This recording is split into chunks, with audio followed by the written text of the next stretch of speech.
Okay guys, so we are looking at 10.5 for honors, 8.5 for math 7. Now I just want to remind you guys, these lessons are not easy and you're not going to have a whole lot of questions on the Excel. So make sure that you really go through them and take your time, hit similar question if you don't quite understand it, and definitely ask me questions in class, okay? So what we're going to do today is we're going to solve problems involving circumference of a circle. Circumference of a circle is the same as the perimeter of the circle. In other words, we're just measuring around the circle, okay? How is the circumference of a circle related to its diameter? Now the first thing I want to do is define a couple of things. Right here, circumference, like I said, the distance around the circle. The diameter is how far it goes across the circle. Half of the diameter is the radius. Okay, those are the three things you need to know for sure. And of course, we need to remember that pi is always associated with circle. Okay, and so 3.14 is what we will standardly use, but they may ask you to do others. If so, let me know. Okay, here's the big thing. When we're doing these type of problems here, you got to remember they're going to ask you to actually go through and rearrange the formula, okay? So if we remember, the formula is circumference equals pi multiplied by the diameter. That will give us the circumference. Area is pi multiplied by the radius squared. So we actually have to go through and square it. But sometimes they're going to say, hey, here's the circumference, find the diameter. Now, if they say that, and they say we want to find the diameter because they gave us a circumference, we're going to isolate the variable and go through and balance the equation, just like we would do with the other problems we had. In other words, I need to get diameter by itself. That means I'm going to divide by pi. That means I'm going to divide by pi here. This is gone, because pi over pi is 1, and then 1 multiplied by d is d, which is our diameter. That means to find the diameter, we would go through and divide the circumference by pi. So this allows us to be able to rearrange formulas. That way we only have to memorize the formula once. Okay, guys? Now you're going to see me do that in these examples, and these examples are going to take a little bit of time. So make sure that you go through and are patient, and I'm going to go through it slowly, okay?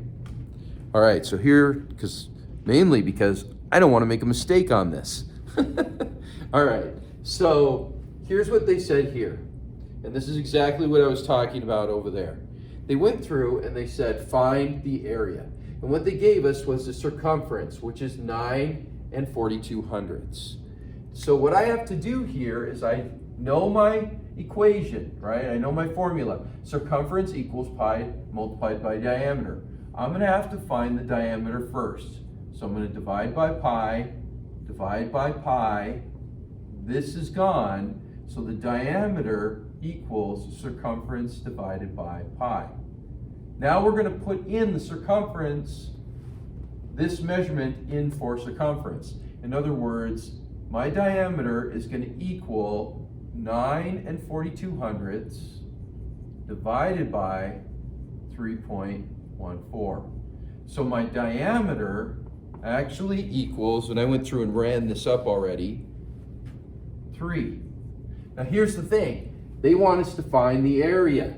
So the area is, and this is why I want you to write down these formulas, pi multiplied by radius squared. So I'm going to need the radius here. And we have to remember that the diameter, we would divide this by 2 to get the radius. In other words, the radius would be 1 5/10. Okay, half of 3. Okay. Now what I do to find the area then is I go through and I put 3.14, and I'm going to multiply that by the 1 5/10, our radius, squared. So the first thing I'm going to do is I'm going to go through and I'm going to square that. So that's going to equal 3.14 multiplied by, and I think it was 2 25/100. Yes, 2 25 hundredths. And so the area, when I multiply these two, is, and actually, this is what I should be doing, okay? This is what they're gonna have. I'm not gonna mark you off if you don't do this, but I should be putting the squiggly line approximately, because 3.14 is approximately pi. We know that pi goes on infinitely. So this would equal 7.065, and this was, I think the original was units. They didn't give us a unit, so we put units squared, okay? Because it's the area, it's units squared. Now I gotta tell you, this is a pretty big jump from what we've been doing. So you guys need to ask me questions if you don't understand any of this. So I want you to go through and review this if you need to, watch it again, and if you need to, ask me about it in class, okay? All right, let's go to the next one.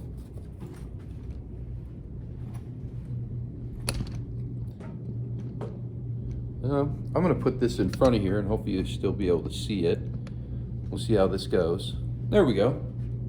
Yeah, that works. Okay, so this is XL number 7. Okay. So this one's a little bit more complicated too. What they did was they said they gave you a garden that was 200 feet radius. Okay, so that means that if we're looking at this, they've got a circular garden and the radius here is only 200 feet. Okay, so that's what they're talking about there.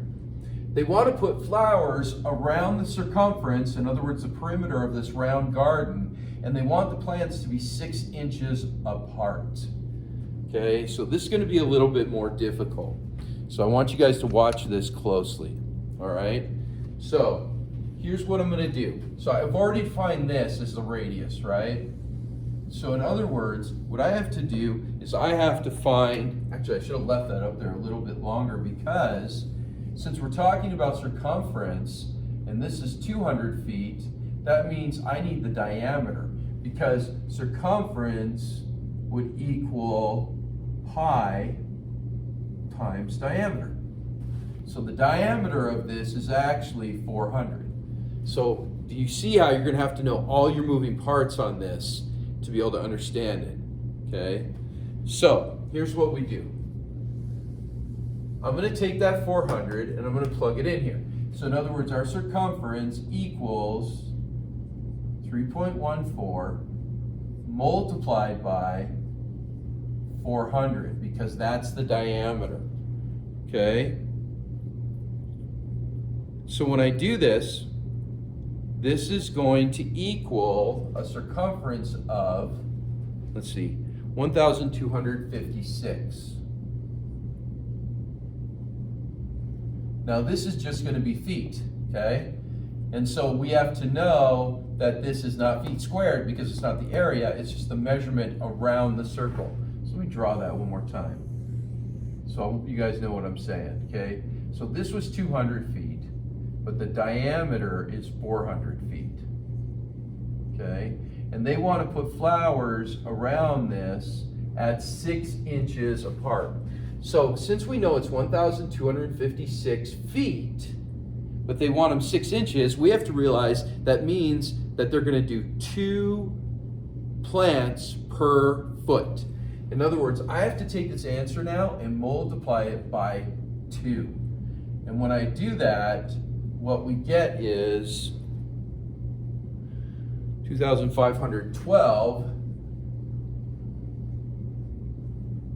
plants. This was your challenge question, so hopefully this gives you an idea of how to do this, okay? Gives you a little bit of an outline. All right, guys? Okay, so hopefully this is enough. Hopefully it does well. Let me know if you have any problems, and of course ask me questions in class. For Math 7, last unit, buddy. So let's get going. All right.